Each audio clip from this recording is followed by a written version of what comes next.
So the first question we want to ask ourselves is, do we really want to go into those places? Do we really want to heal from our past?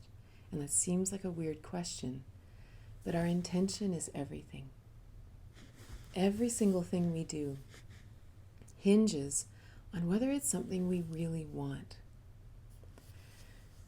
So for example, philosophically, and I'm going to generalize here, but shocking, we're going to generalize, but if we generalize sort of between the Eastern and Western philosophies, and imagine the difference between what we perceive as a hero, right? In the Western world, for me, I kind of think of, Clint Eastwood, and the hero's, full of scars, and his face is weather worn, and he's kind of bearing all of the struggles he's ever had. And the fact that you can kind of see how rough his life has been tells you that, wow, he's really been through a lot. Like there's a lot of positive stigma attached to having suffered, right? There's a lot of positive, it's almost part of our identity, what we've lived through. And it's almost, I don't want to say, it's sounding a little bit meaner than I mean it, but it can even be a bit of a power card to kind of say, hey, don't mess with me, I've been through enough, and that's true. But we also have to just look and ask ourselves, is this something I'm attached to for some reason, right? As opposed to, imagine in the East, who is revered? Generally, it's the gurus. And if you've ever seen pictures of like Paramahansa Yogananda or some of these great teachers, they're ageless. Their faces are literally like baby skin. There's no sign of struggle, right? And it doesn't mean they haven't had struggle. There's just no sign of it.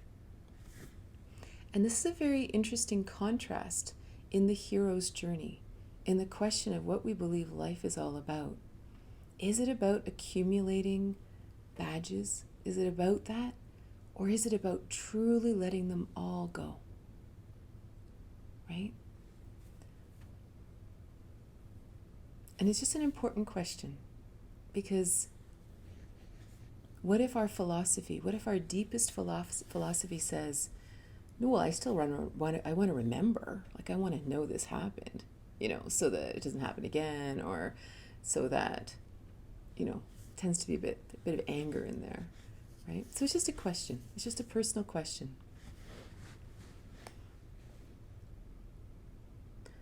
I remember when, about 2.5 years ago, I felt called to give away everything I owned and travel.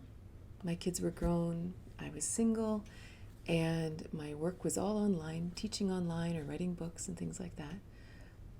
And I felt a real inner calling to just simply have a backpack and nothing else. And I gave everything away. What was really interesting is in the beginning of my travels, I stayed with a lot of families who wanted to learn English, and we would kind of swap room and board for them getting to practice their English. It was through a website called Talk B&B. It was very cool. And it was really interesting because, of course, these people didn't know me. They just knew I was some woman named Katrina from Canada, and all she owned was a backpack. And in the beginning, I found myself like wanting to tell them my life story. Like, I wanted to tell them, well, I didn't always just have a backpack, like I've owned like houses, and I had kids, and I ran businesses, and I did stuff, and I've suffered, and I've had a life, and I haven't just been a hippie my whole life. Like I really had this thing inside of me that was afraid that they were going to perceive me like just this sort of easygoing girl with a backpack. And for the first few months, every time I would kind of shift places or shift families or go to a new wherever I was kind of getting sick of the stories I was telling. It's just, I was just like, really? Are we going to start this again, Katrina? Why do you keep wanting to tell your stories? And I really had to do some serious introspection and say, so what if they think you're just a hippie that's never had anything more than a backpack? So why does that bother you? Why don't you just have an experience right now with them? Regardless. It was almost like I had lost my tenure or something. And so that was quite a thing to say, what if I had no past and I was just me right now with my backpack? It's just interesting, right? The second question that we have to ask ourselves is, do you believe in healing? Do you believe that we actually can heal from our past? Do you believe that it always will be there? We'll just always sort of have to manage it. And this is a really important question because a lot in the Western world, which is really all I can speak from, have a belief that, oh, well, it's like once you've had an injury, that's always a sore point, or once you've had this illness, there's always the risk it's going to come back. And there's these ideas in our minds that we don't actually ever heal, which is curious, considering we're literally replacing our cells constantly. We're literally inhaling and exhaling all day long. Newness is happening all the time. We don't have to carry our past with us any more than we have to carry a tumor or anything else in our bodies. I remember when back in 1999, I was sick and had this big healing experience, and I wrote a book called What If You Could Skip the Cancer? And it's a much bigger story, obviously, but a lot of you guys have heard it. And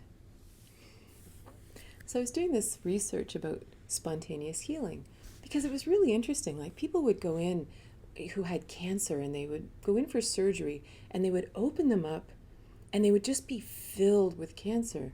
And the doctors would just say, the surgeons would say, wow, it's really gone too far. There's nothing we can do. So they would sew the person back up, and then afterwards say, you should really put your affairs in order. And people would go home, and they would often kind of go one way or the other. They might say, well, I knew this was the way, and, it would continue that way. Or they'd say, well, if I've only got a little while left, I'm going to do all those things that I've always wanted to do. And their whole life takes on a different trajectory. 10 years later, they show up in the doctor's office with a hernia. The doctor's like, I assumed you died, And so there's so many of these stories. Like, so many stories. When I was researching that book, this was like pre-internet, right? Oh, the world before internet. So, and I'd gone back to school at the University of Waterloo. So I would literally sit in the library going through all of these medical journals of all of these spontaneous remission stories just like that. Like, there's thousands and thousands and thousands. So the body is able to heal even from extreme illness. So do we believe that our psyche is the same? Do we believe, and this is just a personal question that we have to ask ourselves. Because if we go into this journey of opening up these emotional places and taking these emotional lids off the boxes in the attic, we want to be really clear that the philosophy we hold in our heart matches what we're doing. Right? We have to believe that healing's possible. It's not only possible, there'll come a time in your life that you've forgotten that any of this ever happened. Right? So, one of the first things we want to do is, for anyone who's new that's never been here, I don't have my glasses on, so I can't see the chat. It's good discipline for me. It helps me stay focused. But later, I'll stop and I'll read the comments and I'll answer any questions. So the first thing we want to do is we want to imagine the masculine feminine balance within each of us. And imagine that each one of us, regardless of gender or anything like that, has a vulnerable feminine side. That deep feminine side is connected to our deep truth, our emotional self, our actual being, right? No matter whether we're psychologically conscious of things that have happened in the past or whether we want to deal with them, they are stored in the body. Like they are here, whether they don't go away, right? So imagine that is your feminine. And it's vulnerable. Maybe there's emotions there. That's what we're talking about. You also have a masculine side. Every one of us is this beautiful yin-yang symbol. You also have this beautiful masculine side. And the perfect counterpart to our vulnerability is this protective strength. And each one of us has this possibly. Now, one of the challenges with opening up things within us that are difficult is it's very possible that in the past we were hurt because we didn't have a strong inner masculine. Again, maybe we were too young, maybe we just never developed it.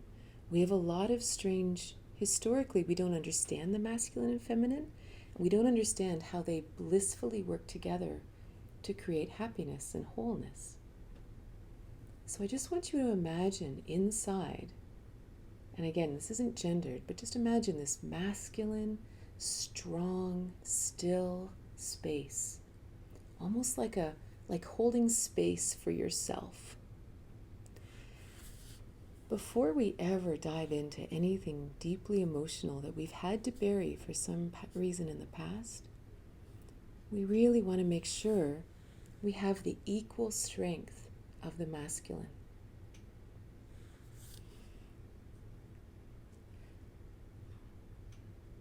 There was a time back when I began teaching Tantra that I was traveling a lot and going to different retreats.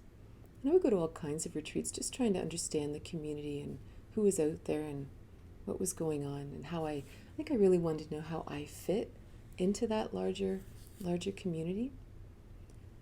And there were many good things that happened.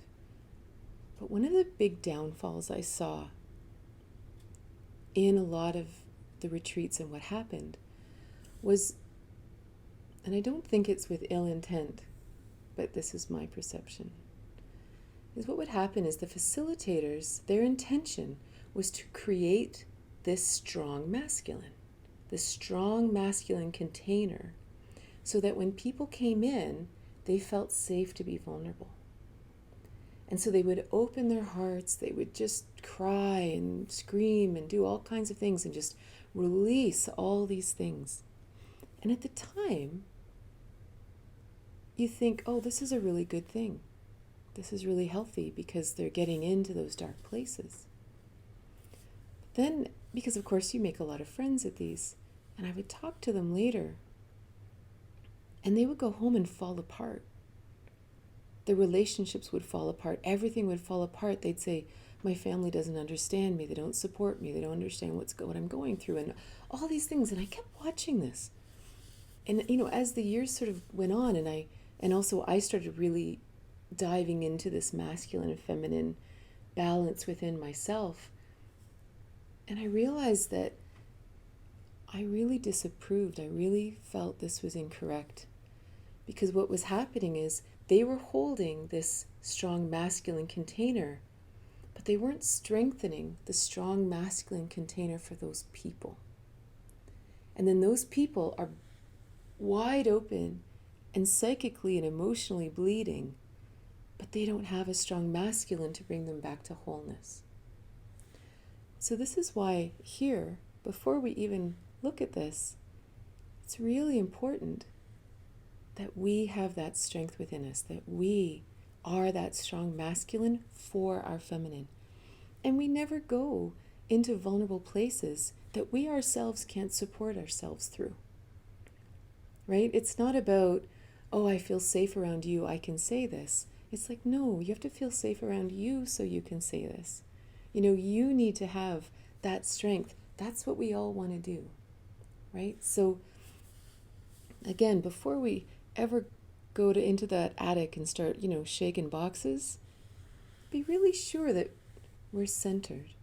Maybe we have a strong meditation practice that we can find stillness. We know how to find stillness within us.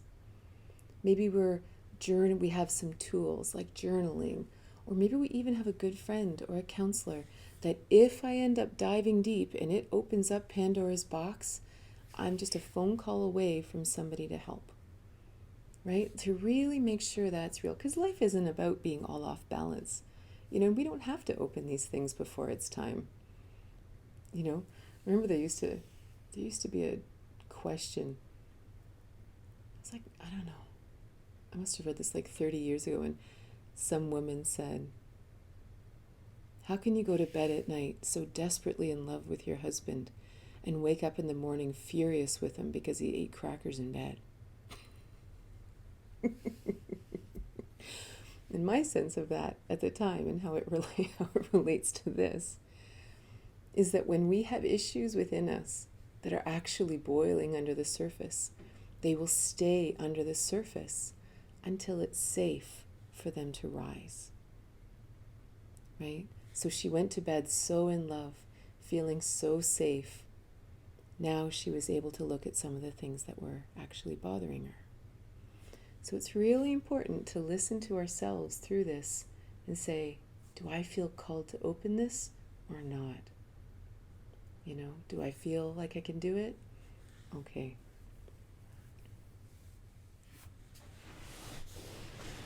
I need to surrender even more.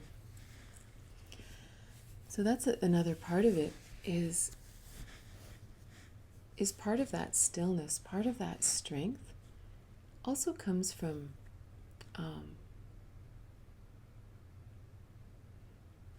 I would call it my connection to the divine, or my connection to God, or my connection to the whole, however you understand that. There's something that's probably my greatest inner masculine, is that I also know that if in doubt, I can just sit still and listen and get answers. We all can, right? And that I'm supported in that way. All right. So I want you to imagine that we have some kind of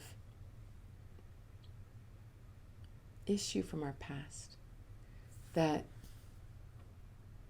we've never been able to really look at, or never been able to heal, or we find ourselves telling this story over and over again. And we tell stories over and over again because there's something that is longing to be healed. It's almost like if we tell it just this right way, then maybe I'll find the missing piece that makes it click together, and then it can go. But until then, we keep telling the story until we find the missing piece. So imagine these things, it's kind of like closets, like the skeletons in the closet. They're like locked tight with harsh emotional blocks. So the first question becomes, in terms of emotional states, what emotion are you most afraid of? Right? If there was an emotional block that was going to keep this down, what is the emotion you don't want to feel? Because whatever that is, that's what's holding this down. Right? Emotions are weird, right? We feel very susceptible and vulnerable with certain emotions. Rage, love, humiliation, fear, shame. Exactly. Like these things are so powerful, right? Anxiety, yeah. It's like, so if we will really look at them, so whatever your emotion is, whatever that thing is that is the most, it's almost like your kryptonite. It's the one thing that you just like, okay, forget it. I can't do it, right? So then we really look at it. right? Like, let's look at shame, right? Shame is a very strange one. Shame is imposed by others. Why? Why would anyone impose shame on us? It's only control. There's no reason to shame someone, right? It's just control. Guilt is different. Guilt is sort of when we internalize shame. But shame alone is 100% from outside, and then we internalize it. So it's something to look at, that if the things that scare us are locked in by shame, this is where we want to back up, right? So one of the techniques, or one of the things we want to do, along with this beautiful masculine space holding that we're doing for our very vulnerable self, because it's easy for me to say, oh yeah, forget about shame. But this is an emotional response. This isn't an intellectual thing that I can say, okay, we're just going to delete that. It's not that easy, right? This is an emotional, like, right? So this is why we have to have this strong masculine self, and it can be a friend, but we have this strong masculine self that is sort of holding us. So it's okay to go there.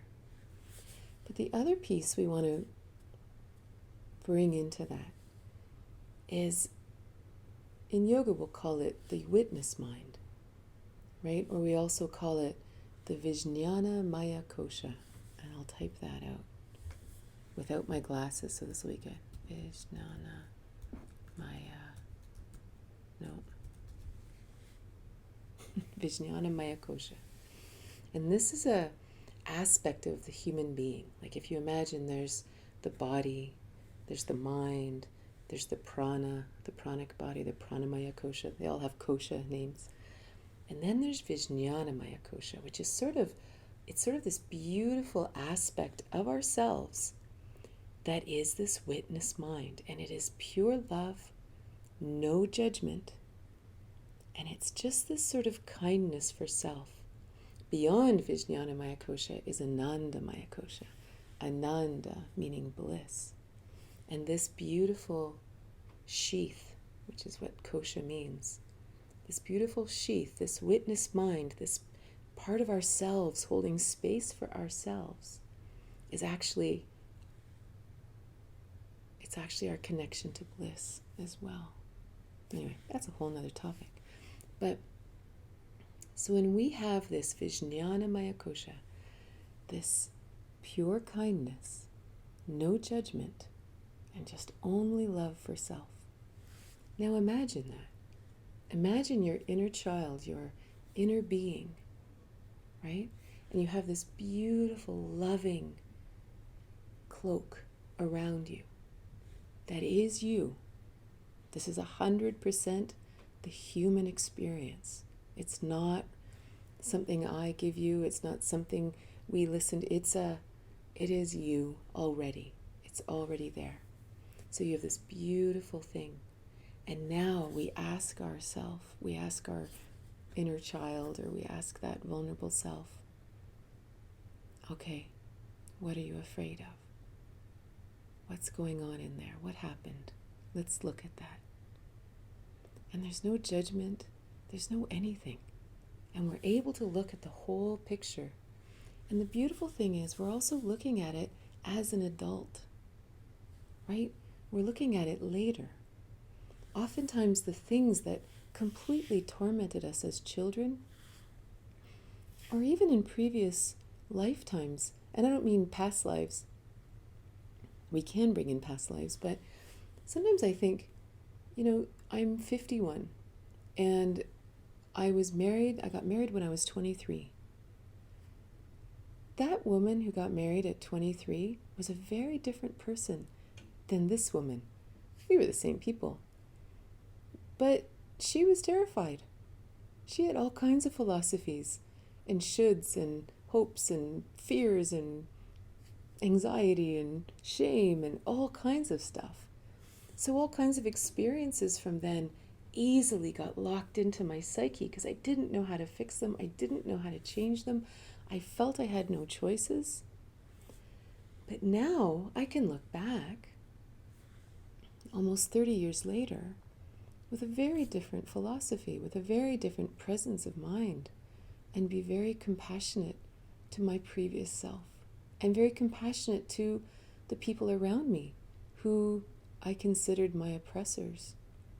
And they were. I'm not saying they weren't or they weren't, but they were, but because at that time they were. But now I have this much bigger picture. Like every year we live, our picture gets a little bigger, and we understand a little bit more, and we understand a little bit more. So now I can look back with a very different vantage point. We have this ability with anything that happened in our childhood, anything that happened in our teenage years. For me, my teenage years, I swear, I might still be unpacking them. I don't know what karma I brought in for that, but holy mackerel. It's like I turned 14 and my world just went dark. Like it just, I practically, my memory is practically a blackout from it. But every so often you get a little bit of light in there and you go, oh, you know. That's the other funny thing about unpacking our emotional body. It's sometimes really important to let it unpack itself. It's almost like here it is, it's all twisting and turning and everything's connected, right? All of our emotions, all of our hopes, our self-worth, our confidence, our experiences, everything, they're all interwoven in there and they're alive and they're moving, right? In our unconscious, subconscious, conscious, everything. And it's almost like, again, if we hold the intention that I truly believe healing is possible, I believe that I can be whole again, right? Then the piece that's ready will pop up to be looked at exactly the right time, in exactly the right context. It's not about just going in there with a knife or something and opening up the wound. It's allowing it to express itself organically. There's no hurry, you know. There's no. It's a constant unfolding. It seems. It's funny. That's one of my favorite definitions of the word wholeness. That healing and wholeness come from the same root. I want to say that but anyway, right? That if you imagine healing is simply bringing back all the parts of us that we sent away, right? Imagine at some point we're hurt, so we kind of wall off some part of us, maybe some part of our heart or some part of our hope, and we wall that off. So now we're kind of a half person because we've been disconnected from some aspect of who we really are. And the journey of healing is just sort of going into that and going, hey, okay, I think we can look at you and we'll bring you back. We're going to bring you back to the host. You know, you get to come home now. But it's important to do it in a very gentle, gradual way. And I really believe that we have intrinsic wisdom, right? That every one of us, we're not just meat sacks, you know, we really have beautiful divine wisdom within us. And when we set that intention for wholeness, amazing things will happen. The right people will show up at the right time. You know, just amazing.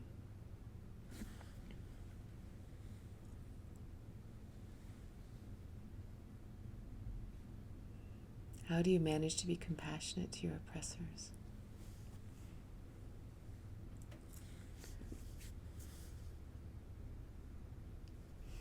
I read a great book by Pakyab Rinpoche called How Meditation Saved My Life, something like that. And it was really an interesting story because he was a Tibetan Lama, and when the Chinese government came in and took over Tibet and took over the monasteries, he was captured and tortured.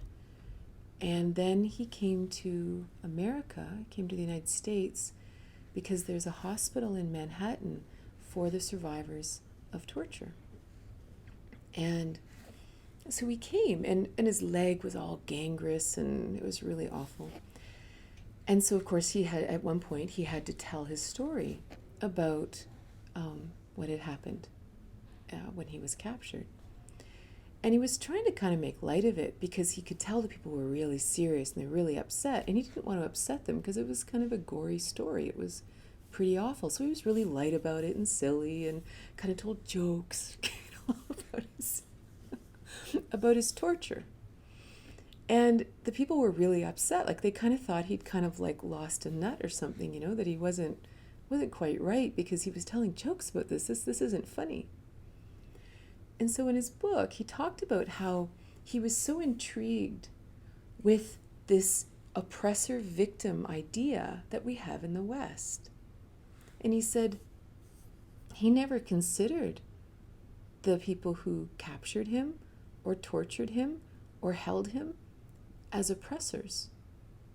Like, that's not part of his definition. That's not part of his framework for understanding the world. They were just people.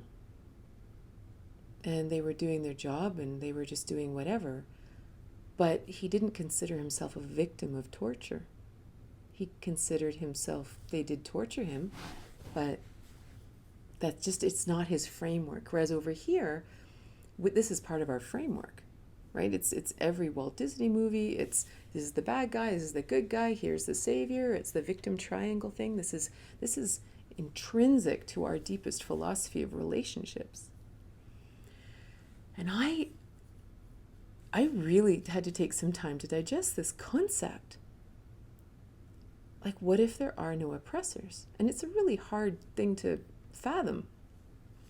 And he said, he goes, you know, here I am sitting in this hospital being cared for.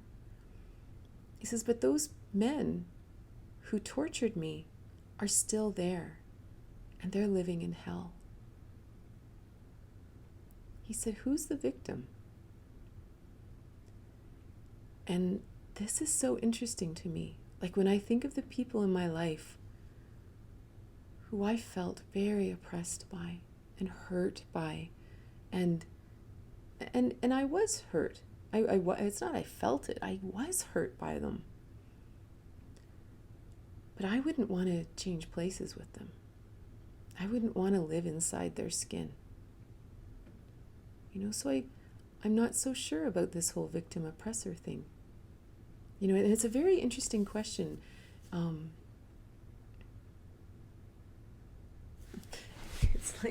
It's like again, this curious philosophy when we ask ourselves, does this philosophy serve me? Right? It doesn't matter whether the philosophy is right or wrong or whatever. But if I ask myself, does this philosophy of an oppressor, victim, savior, does this philosophy serve me in my life? And for me, what I've come to is the answer is no, it doesn't serve me. Of course, I'm a different person than I was 27 years ago. Because 27 years ago, I didn't believe I had choice. I couldn't hear my intuitive truth. I couldn't stand in my own truth in peace and quiet and say, yeah, that's not going to work for me. Maybe we should make some different choices. I didn't have that sense of self. I didn't have that inner connection. So the only way I could interpret it was as a victim. So a lot's changed since then.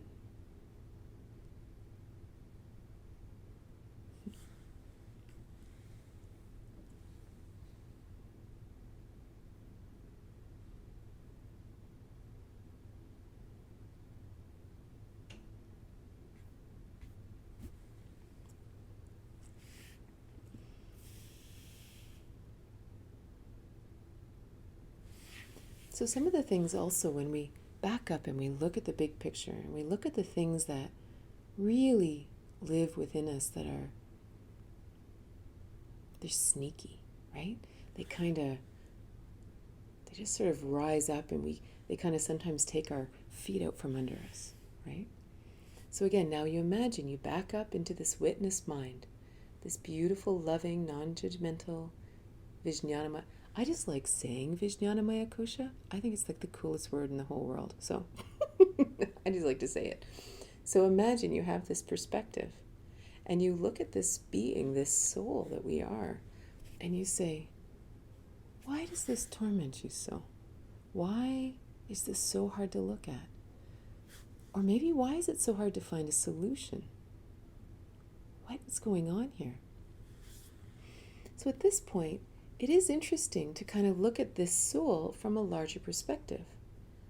It's interesting to look at even ancestral DNA. You know, what's flowing down the line from your mom and dad, from your grandparents, from the clan? You know, even when you think of you, this soul, was inside your mother's ovaries, and you were inside her ovaries when she was an embryo inside her mother. So you have potentially an energetic imprint all the way back to your grandmother, right? And it's just interesting. It's not something to go, oh, wow, look what they did. It's not like that. It's just, again, it's just a bigger picture. It's just allowing more to unfold. Because sometimes we dig too deeply in this lifetime, right? We dig too deeply in these 51 years and we say, oh, I just don't get it. I mean, it wasn't that bad. What am I so traumatized for? How come I can't trust? Why don't I, feel okay? Why don't I feel strong there? Why do I have poor self-worth? Like, what's going on? It doesn't make any sense. But if we just back up a little and we almost like, those, remember those old things we used to look at, those pictures, and it was sort of like this craziness and you had to relax your eyes and then this thing would pop out, like another picture would pop out? It's like doing that with your mind, almost just relaxing the mind and just feeling into that ancestral piece and allowing something else to rise, a new piece of information that might again just fill in some parts. And again, the intention is healing. The intention isn't to then look at that and chew about it and, I was burned in a past life and hung and stuff. And don't get me wrong, I swear I have some kind of visceral memory of things like that. It's not that. But I don't want to live there. I'm alive right now in 2021. If that helps me understand why I am afraid to speak my truth, why if I'm afraid to be shamed, if I'm afraid to be thrown out of the clan, that's good to know. But then I can heal it and say, glad that time's over. It's 2021 now. But the awareness brings it out of the subconscious. It adds it back. It adds itself back into consciousness, and then it can be gone, right? If you study like epigenetics, huge deal in the land of like intrautero trauma and things like that. Amazing books out there about epigenetics, about people literally carrying out the traumas that their mother experienced in her life. Like really interesting things. Just I read this one about a young girl who was cutting all the time, when kids cut, but she would always cut in a very specific way. Like they're always really long gashes like this. And the girl wasn't emotionally disturbed or anything. Like she really genuinely, there just didn't seem to be anything amok with her, and yet she would do this.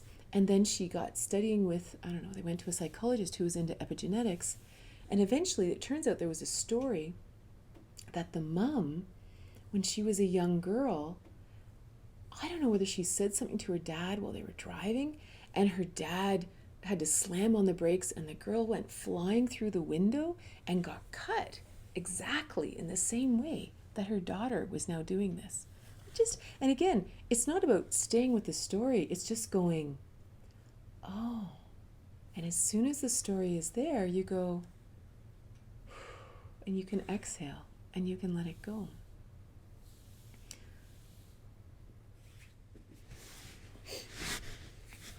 Procrastination is a funny thing, especially in terms of this topic, because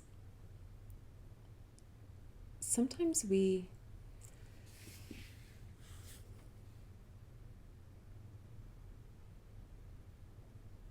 it's like we forget what it is to be alive. It's like we're always sort of searching for our comfy chair, right? We just want to, again, I don't know whether it comes from lifetimes of struggle and difficulties, and we come into this one, we're just like, oh, I just don't want to deal with it. Right? And whatever, right? That's fine. That's okay. That's listening within. But there's another part of us that says, but what is it to be alive? Why not go after these things? Why not heal? Why not let it all go? And it's interesting, the question of even letting it all go kind of circles us back to that hero question. You know, are we a little attached to these things?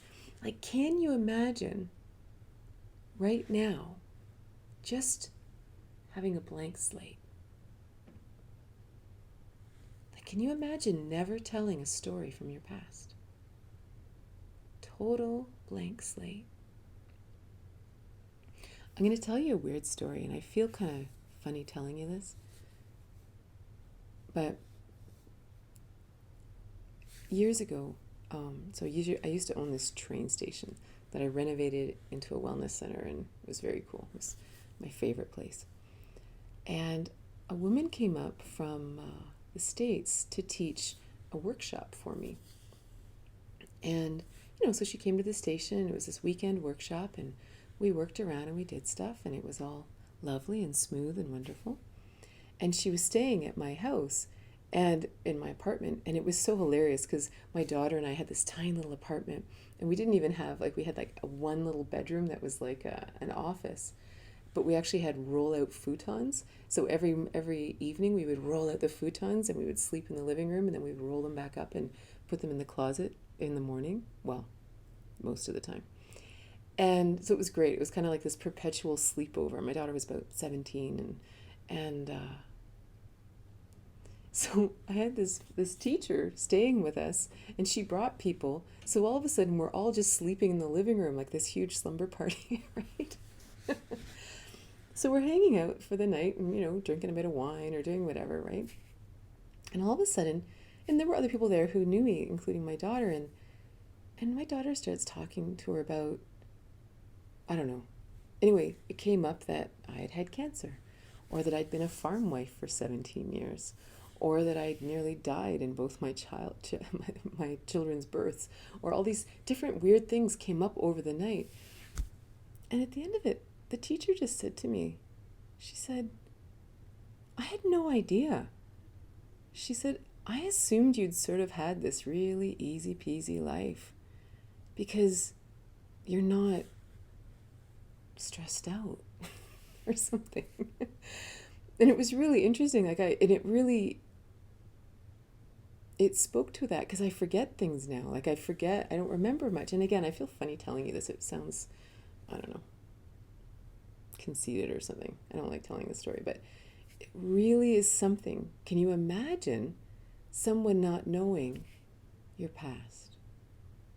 And it's an important question, because it's sort of back to the whole, and then I'm traveling around the world now feeling like I have to tell everyone my past and all my struggles. It's not like I was over it.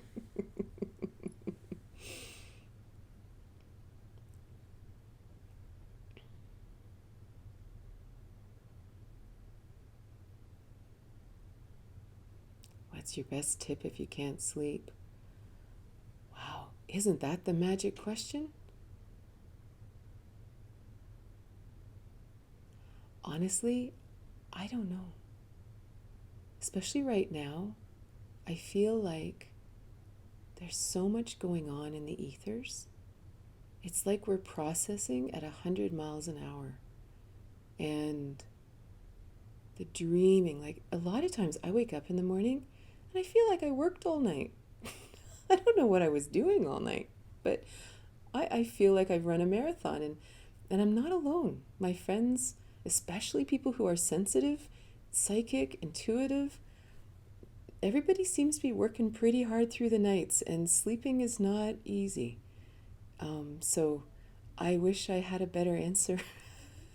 Occasional melatonin. Okay, I'm just going to back up and try to look here. Family karma, a big part of my meditations since they all died out.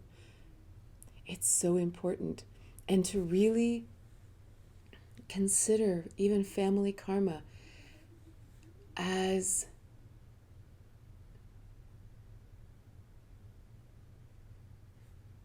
it's like imagining, I hate cliches, but that cliche that we're never given more than we can handle, that kind of idea. But if we turn that around, it also means that if it's coming up for us to be healed, then we have the container to heal it.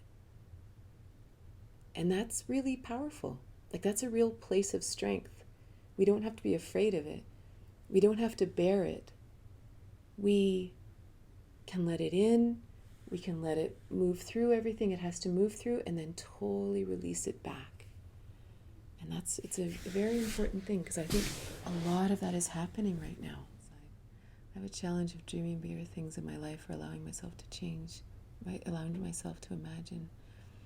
I definitely think it's fear and trauma related. I'm worried that time will go by and I won't be able to fulfill my potential. What could have been if not for trauma?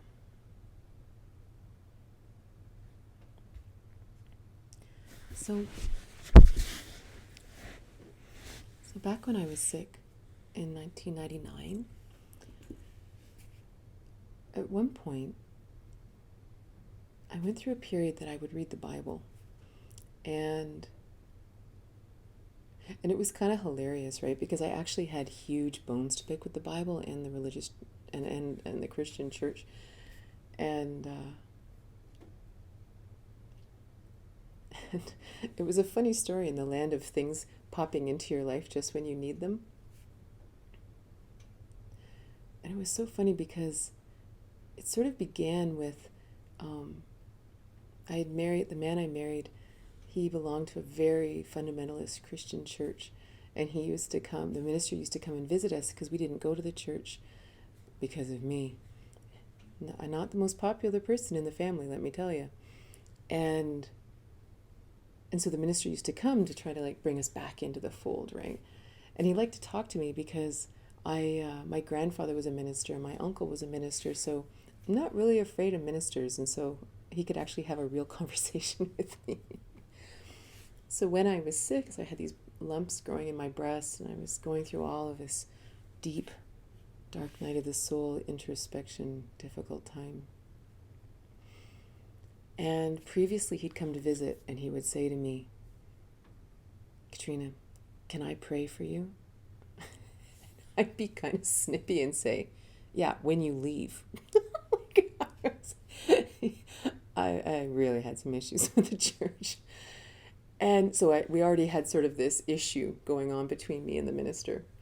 Anyway, but of course, here's me, and I'm learning to surrender, and I'm learning to actually feel my truth, and I'm learning to connect into something higher and bigger than myself, and in sort of this whirlwind of, So in comes the minister, and we're chatting, and I told him all about it. I told him all about the breast lumps and what I was going through, and the teacher that was helping me and everything, and why I wasn't going through medicine and all that. And he looks at me and he says, "Katrina, can we pray?" And my knee-jerk response was, "No." But that other voice went, "Think about it," right? And I went, "Oh, the answer's yes." That little voice was, "The answer's yes." And it's like, no. So I said, "Yes, pray."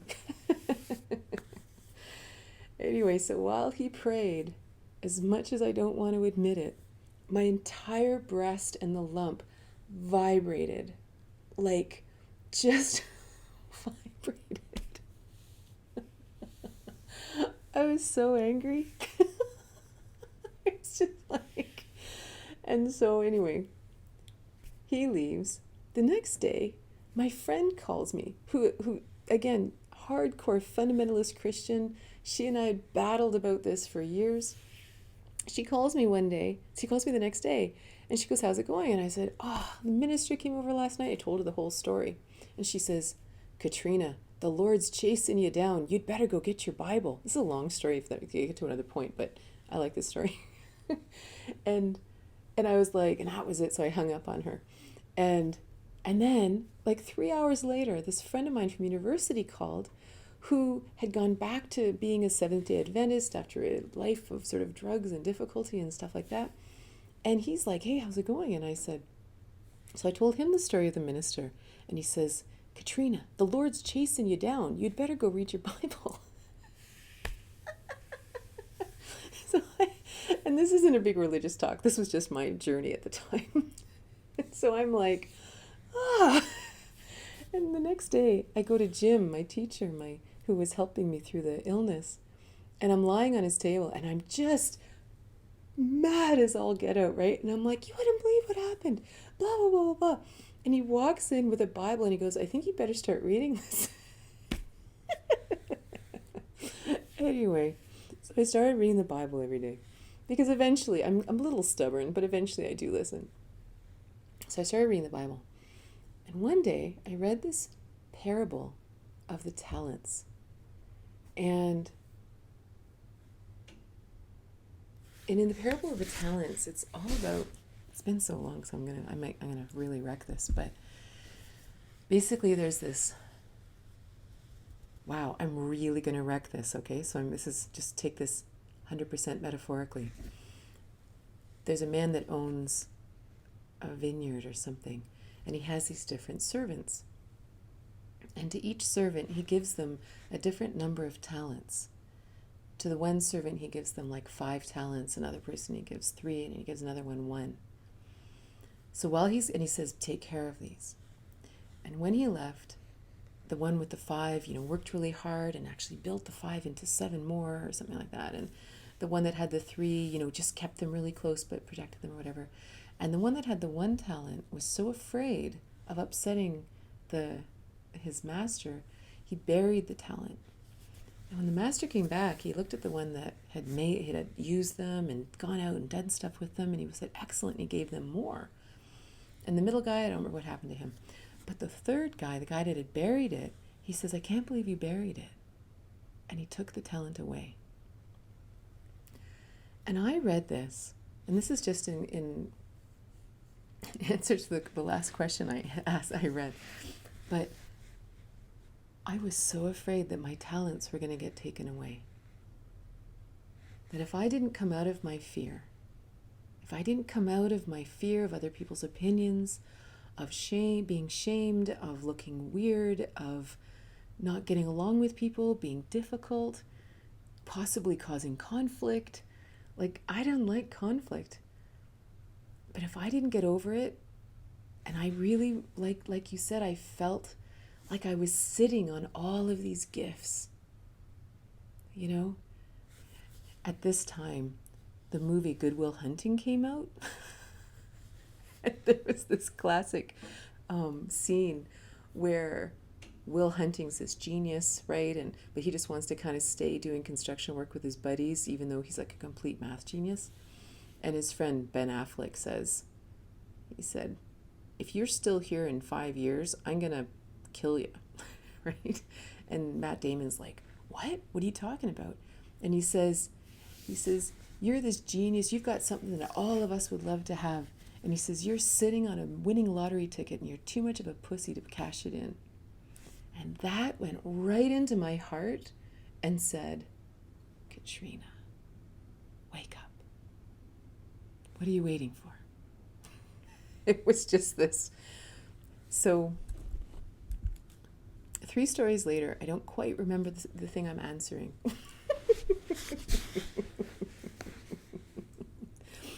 But it's a funny thing that we don't just step up into it. That we don't either release the traumas and let them go in some way, whether it's through help, whether it's just saying, you know what? And I don't mean spiritual bypassing. I mean just imagining we get to just live today.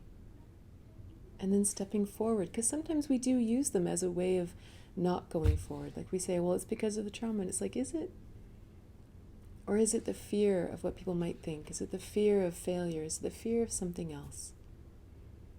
And that's what's really important.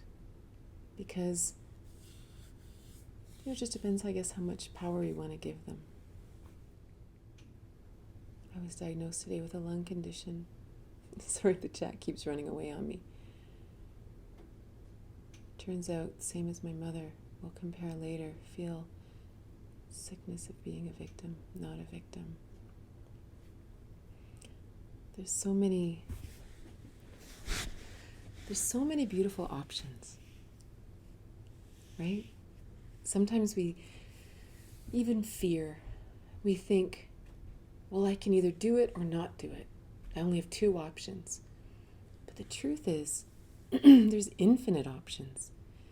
Even being diagnosed with a lung condition or diagnosed with anything. There are so many options. And then we get to sit in meditation, in prayer, however you understand that, however we listen within to that sort of that divine aspect of ourselves, our deepest wisdom, and this soul, listens within and asks, what's my next step with this? What is this going to unfold for me? Right? It's beautiful. It's all possibilities. It all just depends how we look at it. So, thank you so much for being here. This has been wonderful. And I hope you have a lovely evening or a lovely day. And we'll see you soon.